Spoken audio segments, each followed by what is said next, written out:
melalui sistem subjek. Nah, sebelumnya kami akan memperkenalkan diri. Saya David Anpinti Segian. Saya Dinda Aprilia. Saya Doli Martosiota. Saya Alvina Marisa Silaem. Saya Emil Lazadi.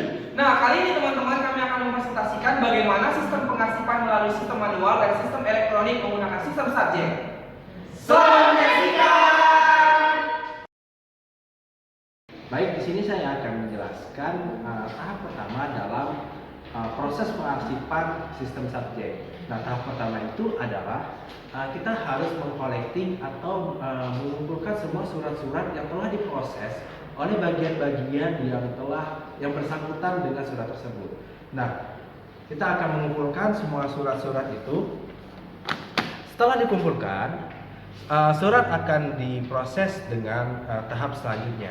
Nah, tahap selanjutnya teman-teman adalah tahap inspecting. Nah, dalam tahap inspecting ini adalah petugas arsip bertugas untuk memeriksa dan melihat surat-surat yang sudah dikumpulkan dalam collecting tadi untuk menentukan surat tersebut sudah bisa disiap di arsip atau sudah bisa disimpan. Nah, dalam inspecting ini petugas arsip memeriksa surat-surat tersebut. Tanda untuk menentukan surat-surat tersebut sudah bisa disimpan adalah di surat tersebut ada tanda checklist seperti yang teman-teman bisa lihat. Di sini ada suratnya sudah di checklist. Ada surat dari PT Mitra Abadi sudah di checklist, dari surat PT Mitra Abadi juga sudah di checklist, dan dari ujung Sitepu sudah juga di checklist. Nah, dengan demikian surat tersebut sudah bisa diproses lebih lanjut. Nah, selanjutnya ada mengindeks. Mengindeks adalah mencocokkan perihal surat dengan daftar klasifikasi. Berikut ada daftar klasifikasi yang di dalamnya ada masalah utama, submasalah, dan sub-submasalah. Di dalam masalah utama ada kepegawaian dengan kode KP, perdagangan dengan kode PD, umum dengan kode UM. Selanjutnya di kepegawaian ada submasalah yaitu pegadaian dengan KP.1, kesejahteraan dengan KP.2, dan cuti dengan KP.3. Selanjutnya di perdagangan ada submasalahnya yaitu ada pemasaran PD1, pembelian PD2, produksi PD3, dan keuangan PD4. Yaitu selanjutnya ada UM dengan kode UM umum yaitu dengan submasalah kerjasama UM1, undangan UM2, dan rapat. Nah, berikutnya ada contoh surat dari PT Mitra Abadi, Jalan Merah Putri 17 Tegal dengan hal promosi.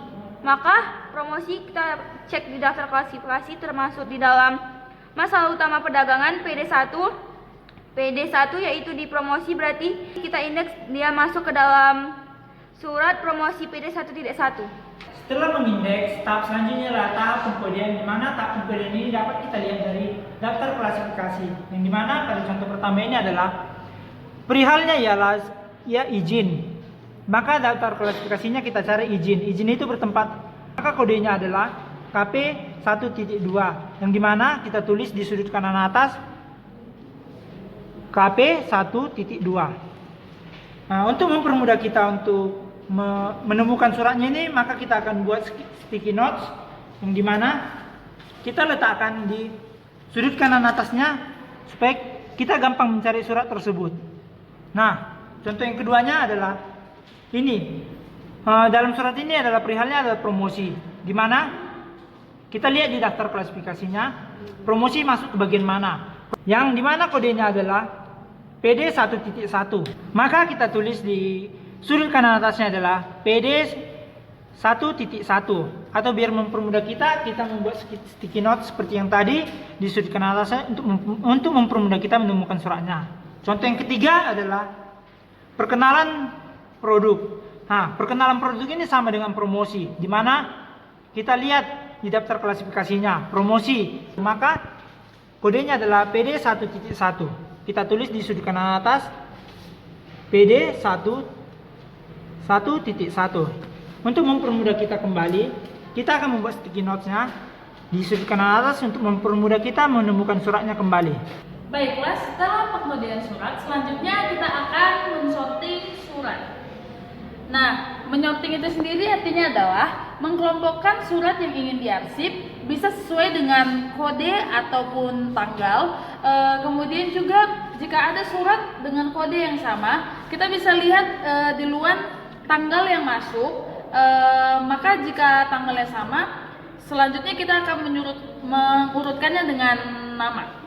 Baiklah, di sini kita mengambil salah satu contoh adanya dari kode promosi yang kita ambil dari PD 1.1.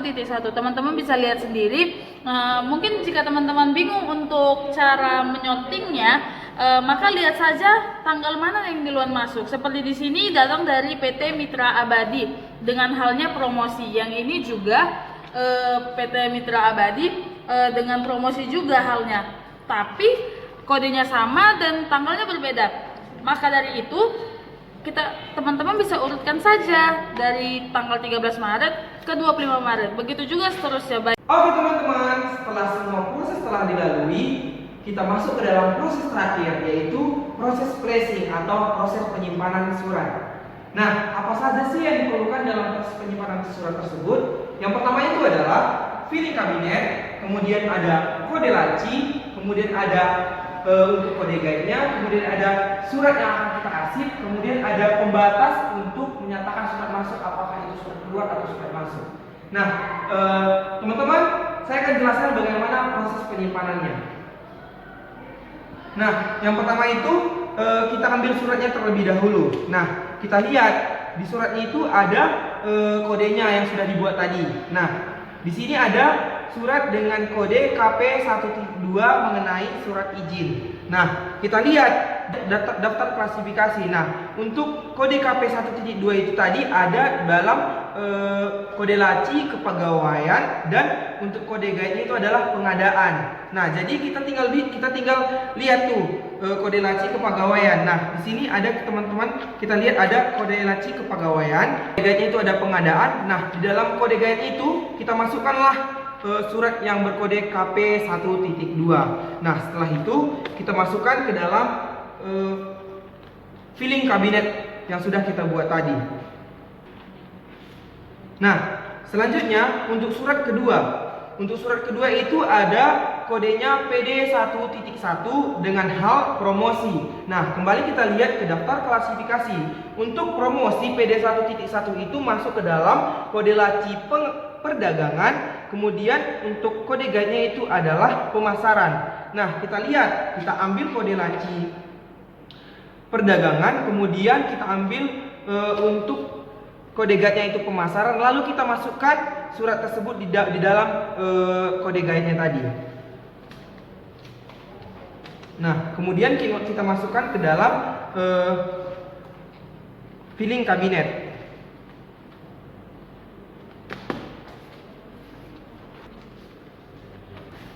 Baik teman-teman, surat sudah selesai kita simpan, lalu kita sudah masuk ke dalam filing kabinetnya. Jadi begitulah penjelasan singkat tentang pengarsipan surat dengan menggunakan sistem subjek dengan sistem manualnya. Baik teman-teman, di sini saya akan menjelaskan bagaimana cara arsip secara elektronik. Tadi teman-teman semua sudah menyaksikan bagaimana cara arsip secara manual. Nah, kita akan menggunakan aplikasi web yang bernama Zoho Work Drive. Di Zoho Work Drive ini kita bisa memanajemen file atau mengarsip sebuah surat dari perusahaan-perusahaan kita. Kita mulai dari daftarnya, kita pilih daftar gratis gitu ya, karena ini masih trial ya. Di sini kita bisa isi form-form yang diberi dengan aplikasinya. Ada form nama, alamat email, kata sandi, nomor telepon itu opsional. Kita pick industrinya, kita bergerak di bidang government. Selanjutnya kita pilih mulai setuju. Kita bisa konfirmasi dari email yang kita daftarkan. Setelah dikonfirmasi, kita tulis penamaan perusahaan kita. Kebetulan nama perusahaan kami ini PT CV Shaolin Jaya gitu ya. Nah, langsung kita create. Di sini kita bisa mengundang member atau admin untuk manajemen dari file-file atau arsip-arsip yang kita masukkan di sini. Itu nanti saja kita undangnya. Kita langsung saja ke pengisiannya. Di sini kita bisa kita lihat ini nama perusahaan kita CV Shaolin Jaya. Bisa memasukkan folder, bisa menambah tim folder gitu ya. Di sini kita masukkan saja. Saya sudah menyiapkan sebuah folder yang untuk kita masukkan ke dalam arsip di video kali ini.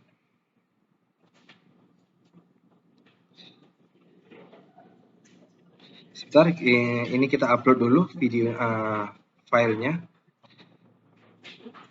Baik, di sini sudah ada nama folder itu tugas KSK proyek arsip surat berdasarkan metode subjek. Nah, kami di sini menggunakan metode subjek. Di dalam filenya itu, di dalam foldernya itu ada folder. Nama folder itu ada filing cabinet, gitu ya. Di dalam filing cabinet ini ada dua laci. Ada laci surat masuk dan surat keluar.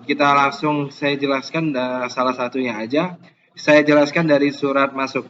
Nah, di dalam laci itu ada dalam pengarsipan sistem subjek itu kami membuat di daftar klasifikasinya ada 3 masalah utama, yaitu umum, kepegawaian, perdagangan. Di dalam umum itu ada sub masalahnya lagi, ada kerjasama. Di dalam sub masalah ada sub masalahnya lagi, yaitu kerjasama perdagangan. Itu jadi kodenya UM.1.1.